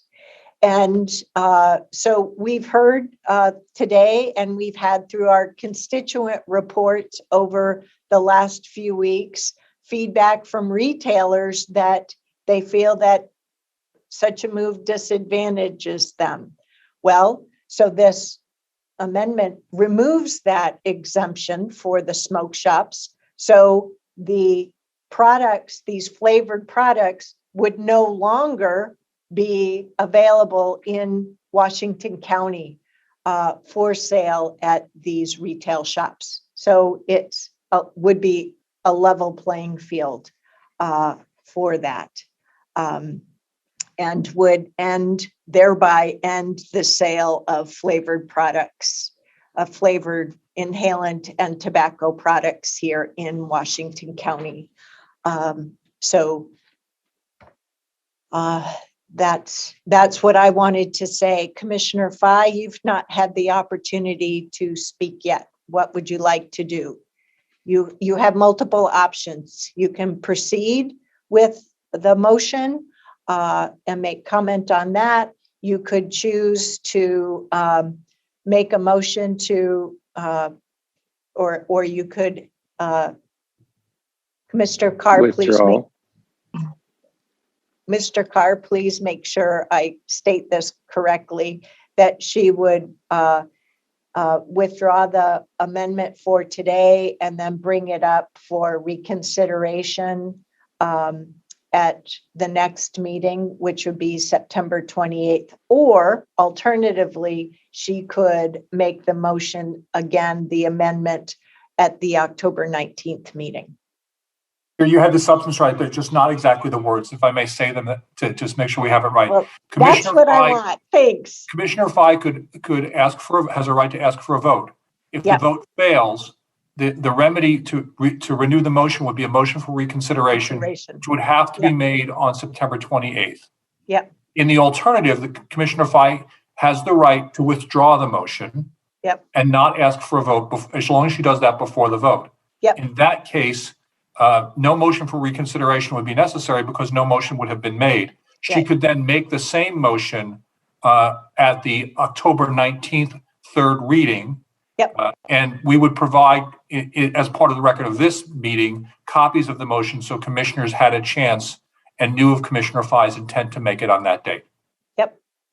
So Commissioner Fye, my comments stand that if you choose to continue forward today for a vote, I remain the seconder on that, or you have the second option as well. And we've not given you the floor yet. Thank you. Thank you so much, Chair Harrington. Tom, thank you for that advice. And I think what I would like to do is I want to facilitate an opportunity to do this together. I think it will be powerful to have it unanimous. So I want to give Commissioner Rogers and Commissioner Willie the time to, and Commissioner Terrace as well, the time to come and read more. So I will pull it from today and bring it back to the October 19th reading and make the same amendments. Did I get the language correct, Tom? You did. Great. And does the seconder have to do something on a withdrawal? The rules don't say that, surprisingly. I would expect that they would, but it just says any mover can withdraw a motion as long as it's done before the vote. No worries. Well, I support the withdrawal too. Okay, so we had a motion, but it is hereby withdrawn for today. Are there any other, hang on one sec. Are there any other motions for amendments at this time? None. Okay, Commissioner Treese. I just want to extend my appreciation to all of the commissioners for this discussion. And I think we're at the best place we could be moving forward. So thank you, Commissioner Fye. And I'm looking forward to understanding more of this. So hearing no further motions for amendments, I would like to see if there is a motion to consider to continue this ordinance to October 19th, 2021 for a third reading and second public hearing. Do we have such a motion? Motion from Commissioner Fye. Do we have a second? A second from Commissioner Treese. Any discussion? All those in favor, please vote by raising your hand or saying aye. Thank you, commissioners. Any opposed? Thank you, commissioners. The motion, Mr. Carr. I'm sorry, finish your sentence, Chair. I had another question for you. The motion carries 3-2. Mr. Carr? Chair Harrington, would it be okay with the board if I asked Brad Anderson to work with Commissioner Fye on the language, and then we put the proposed amendment in the packet for the public and the commission to read for the October 19th meeting, indicating that there is no necessarily support for it, but that it's there for the purposes of transparency and the commission's consideration? I think that would be most helpful. Thank you. I also think, for the record, that Commissioner Fye's proposed amendment, even though it was withdrawn, would it be included in the record for today's meeting since we've discussed it? Yes. Okay, thank you. Okay, any last questions or comments on that, Commissioner Willie? Yeah, I'd just like to clarify something. You called it leveling the playing field, and it really isn't. You broadened playing field. So now we're talking about not only convenience stores impacted, we're talking about 21 and over stores impacted. So you have broadened the financial impact and the burden to an additional 40 stores. If what I heard was correct today, that there are 40 stores in Washington County. So we did not level the playing field. We just made it bigger of who we're going to impact. You're willing to put it that way, that's fine. Okay, commissioners, that takes care of that action item for today. Let me make sure, there we go. Madam Chair, just as a procedural item, I have a 12:15 because I thought we'd be on lunch break. Is there any way that we might look at our agenda today? And I know we're not through with our regular board meeting, but I'm going to sign off at 12:15 for a bit, or we could all take a lunch break and come back and finish off. So that's up I to believe you also told us at the work session that you would be exiting at 1:45 as well. I do. I've got a little medical thing I've got to deal with on both cases. Okay. And you were the one that also asked to pull an item off of the agenda. So off of the consent agenda to the action agenda. So Right. It's tough for me to determine if you're going to be present for that action item. We'll still pull it from it's still been pulled from the consent agenda, but we can't make any guarantees that you'll be available when we deal with that and when we reconvene. Yeah, this meeting is at 12:15, will last for 15 minutes, and we could all grab some lunch or do whatever and be back. It'll be fast. So commissioners, from our normal operating procedure, we would break for a 1 hour lunch. So right now it's almost 10 past 12. Would you like to break for 1 hour lunch to 1:10 and then reconvene in this business meeting for the remaining items? Well, I guess to facilitate Commissioner Rogers, we could reconvene at 1 o'clock. So we take a 50-minute lunch hour, and that would give him at least a couple of minutes there that maybe we could address any of the action items 1 and 2, or potentially put the one that he moved to an action item to position number 1. It's so that true. when he departs, Previously, when we've asked him for that, he's pushed for the 1 hour because he's needed to go get his lunch. So It's fine. It's fine. Thank you.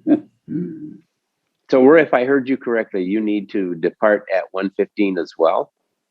Yeah, unfortunately, it just came up. I'm chatting with the doctor on the line at 1:15, and again. Okay, so could we move the item that you identified, I believe, as F3? Could we move that to F1? Yeah, we can have do that at first. 1 o'clock, so we could hear the reason why Roy wanted to bring that to an action item, and then if he needed to step out afterwards, he could. Thank you so much. Commissioners, are you prepared to return here at 1 o'clock? So you shortened lunch break. Is everybody okay with that? Well, we also have a time certain chair on our work session at 1 o'clock. So I don't know how we would facilitate both of those items, because I'm assuming we can't pause the board meeting, reconvene into work session for an hour, come back at 2 o'clock into the board meeting. I mean, that's kind of messy. No, So I'm we'll assuming we have to can't ask do that. Mr. Carr. Mr. Carr. So legally, you can do that. I think it might be a little challenging for. I get a note from Kevin. It's impossible from a technological standpoint. Okay, so we're going to need to let our time certain speakers know that we need to complete our business meeting before we can reconvene for that topic. So it's impossible for us to set a time certain at this point without flexing. So what we do know is that we won't be able to do it at 1 o'clock, but I don't know, I don't have an estimate for how long it will take us to get to the 3 action items on our agenda. Well, for in regards to the work session 1 o'clock time certain, Megan has been the communications with that, so she will reach out and see if there is a possibility to maybe move that to like a 3 o'clock or something. I don't know. I haven't even looked at the work session agenda in the last few minutes, so yeah, so to see if we can move the time certain part. So the 3 action items are with regard to the consideration of adopting policy 317 on vaccination mandate for healthcare workers, teachers, and school staff, the approving the MISTIP fiscal year 23-28 funding allocation process work plan, and then the introduction and adoption of an emergency ordinance, or in the alternative, first reading of Washington County Ordinance 880, extending the 60-day protection period in Senate Bill 278 from 60 days to 90 days. So on one hand, I would love it if we could reconvene at 2 o'clock, but I just don't know, as well as for our second public testimony. So what we can do is just proceed with our business meeting at 1 o'clock and have that F3 item first. Sorry, I should have started there. Well, I guess I did in what I described. And then go through the meeting and pick up our work session. When do we have to go back to work session at time certain, Mr. Carr, or can we just pick up as soon as we're done? You We can pick up. usually are. You We can pick up. usually are time certain. Yeah, you can pick up when you're done from a legal standpoint, and then I think Clerk Moss will probably say we have a separate link for this meeting. Okay, and then we can just go from there. So the time certain folks, if they can come in at 3, we'll pause, do that, pick back up and go from there. But we'll likely go till close to 5 o'clock today. Chair Harrington, thank you. I was going to suggest that staff reach out to our outside speakers and see what works for their calendar, and we can try to do some magic on the back end while everyone's enjoying lunch and come back with a proposed schedule for the afternoon. Okay, all righty. At this point, I need a motion, I think, to recess our business meeting for a lunch break. We have a motion from Commissioner Treese, a second from Commissioner Fye. All those in favor, please vote by saying aye or raise your hand. Thank you, commissioners. It passes unanimously 5-0. So we'll hereby take an intermission until 1 o'clock. Thank you.